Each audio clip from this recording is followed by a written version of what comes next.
વ્રત ઉપવાસમાં ખાઈ શકાય તેવો ફરાળી સક્કરિયાનો શીરો બનાવીને તૈયાર કરીશું. તો એના માટે અહીંયા 500 ગ્રામ ગાજર લીધા હતા. ગાજરને ધોઈ આગળ પાછળનો માટીવાળો ભાગ કાઢી અને કુકરમાં વરાળે બાફવા રાખી દીધા હતા. નીચે પાણી, ઉપર કુંડલી અને ઉપર ડબ્બામાં ગાજર આ રીતે બફાઈ ગયા એટલે છાલ કાઢી અને આપણે મેશ કરી દીધા છે. પછી આપણે ગાજરને શેકીશું.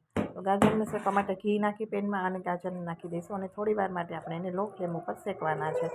ફૂલ વિડીયો ડિટેલમાં ચેનલ ઉપર અવેલેબલ છે, ત્યાંથી તમે જોઈ શકો છો. તો અહીંયા ગાજર એકદમ સરસ શેકાઈ જાય ને એટલે એની અંદર આપણે કેસરવાળું દૂધ નાખ્યું છે. તમે સાદું નોર્મલ દૂધ પણ લઈ શકો છો. દૂધ થોડું મિક્સ કરી અને થોડું ઘટ થવા લાગે એટલે આપણે એની અંદર ખાંડ નાખવાની છે. ખાંડ આપણે ગાજર કેટલા મોડા છે એની ઉપર ડિપેન્ડ કરે છે. ગાજર એકદમ સરસ મીઠા હોય તો ખાંડનું પ્રમાણ ઓછું લેવાનું, નહીં તો થોડીક ખાંડ વધારે લેવાની. મેં આ 500 ગ્રામની સામે 1/4 કપ ખાંડ છે એ લીધી હતી અને મિક્સ કરી દઈશું.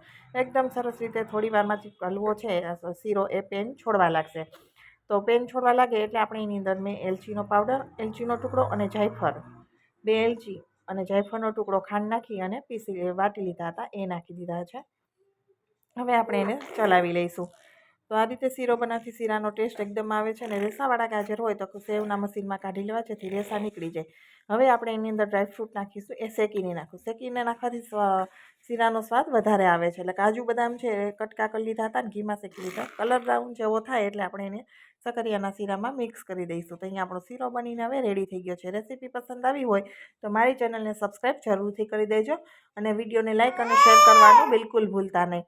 તો અહીંયા આપણો શીરો સક્કરિયાનો ફરાળી શીરો બનીને તૈયાર થઈ ગયો છે. મહાશિવરાત્રિ આવે છે તો સક્કરિયાનો શીરો લગભગ બધાના ઘરમાં બનતો હોય છે. આ રીતે બનાવશો તો શીરો ખૂબ સરસ એવો બનીને તૈયાર થશે. અને આ મેથડથી બનાવશો તો શીરો એકદમ સરસ એવો બનીને તૈયાર થાય છે. તો તૈયાર છે આપણો સક્કરિયાનો ફરાળી શીરો.